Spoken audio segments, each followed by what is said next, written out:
माननीय मुख्यमंत्री महोदय, माननीय सभापती महोदय, लोकांचे, लोकांसाठी, लोकांद्वारे चालवलेले शासन म्हणजे लोकशाही, असे अमेरिकेचे माजी राष्ट्राध्यक्ष अब्राहम लिंकन यांनी म्हटले आहे. आज निर्माण झालेली ही लोकशाही फुलण्यासाठी जनतेच्या मोठ्या अपेक्षा आहेत. त्या अपेक्षा या सभागृहाच्या निदर्शनास आणून त्यांची अंमलबजावणी करण्यासाठी योजना आणि कायदे राबवण्याची जबाबदारी या सभागृहावर आहे. या शासनकाळात अधिकाधिक लोकांना अधिक लाभ मिळतील अशा प्रकारे आपली कार्यपद्धती असली पाहिजे. येथे सर्वजण समान आहेत. एका सदस्याचे प्रतिनिधित्व असलेले पक्ष येथे असले तरी त्यांच्या मतांनाही आणि अधिक सदस्य संख्या असलेल्या तमिळगगा वेत्री कळघम सदस्यांनी मांडलेल्या मतांनाही समान महत्त्व दिले जावे. चांगल्या गोष्टी स्वीकारल्या जाव्यात, चुकीच्या गोष्टी नाकारल्या जाव्यात आणि लोकशाहीचे हृदय व मेंदू म्हणून हे सभागृह कार्यरत राहिले पाहिजे.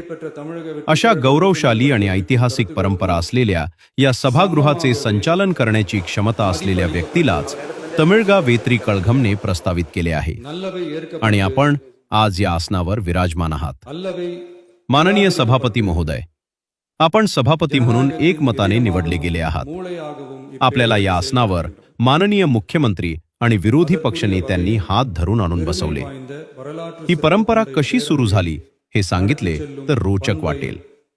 यामागे मोठा ऐतिहासिक संदर्भ आहे. इंग्लंडमधील संसदीय पद्धतीप्रमाणेच आपल्या संसद व विधानसभेच्या पद्धती विकसित झाल्या आहेत. राजेशाही असतानाही तेथे संसद कार्यरत होती.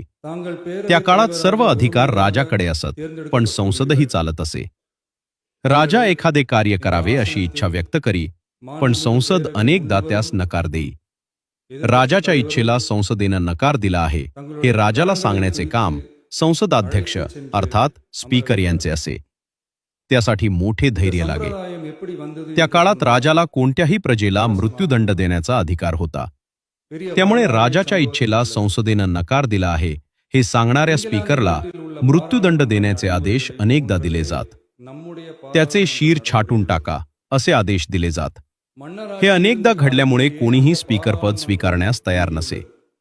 म्हणून नव्याने संसद स्थापन होताच स्पीकर म्हणून एखाद्याचे नाव जाहीर झाले की तो जीव वाचवण्यासाठी पळ काढे.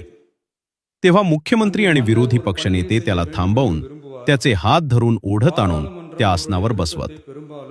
तेव्हापासून ही परंपरा सुरू झाली.